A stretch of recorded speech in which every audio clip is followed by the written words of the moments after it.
Political analyst Jon Keller joins us now. And Jon, let's get right to it. Who won here? Well, David, I saw a tale of two different debates. Both men were obviously reluctant to interrupt, and Trump took advantage of that by dominating the early talk time. Biden was reduced to a lot of sarcastic smiling and head shaking as Trump ran through his litany of complaints about shutdowns and claims of success fighting the pandemic. And there were moments where it seemed the Trump campaign strategy of letting Biden talk more was working, as the former vice president stumbled at times. But as the debate wore on, Trump also talked too much, repeating himself and tossing word salad. There were exchanges where Biden effectively played rope-a-dope, keeping his answers short and leaving a vacuum that Trump couldn't resist filling.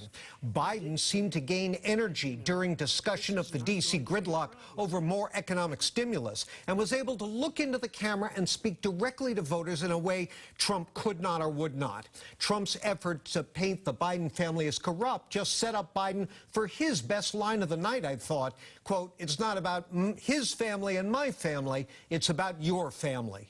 All right, Jon, so I think it's 11 days now till Election Day. Who do you think gets the biggest bounce going forward?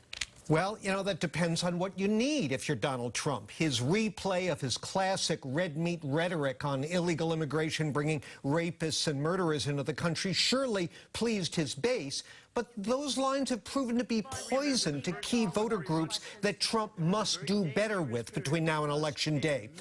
It was yet another moment when Trump seemed intent on replaying 2016, even pretending at one point he wasn't the incumbent by saying, quote, "It's all talk and no action with these politicians." So in the end, I saw nothing new here. No disqualifying blunder by Biden, no new wrinkles from Trump. And, David, I think that's good news for the frontrunner and bad news for the lagging Trump campaign. Kudos, though, to the moderator. She did a great job. Oh, she was fantastic. No question about that. And it's interesting. We talk about a bump, but I keep hearing that there's only about 3 or 4% of the population that's still undecided, even at this late stage. Jon Keller, thank you so much. We appreciate it. Lisa, over to you.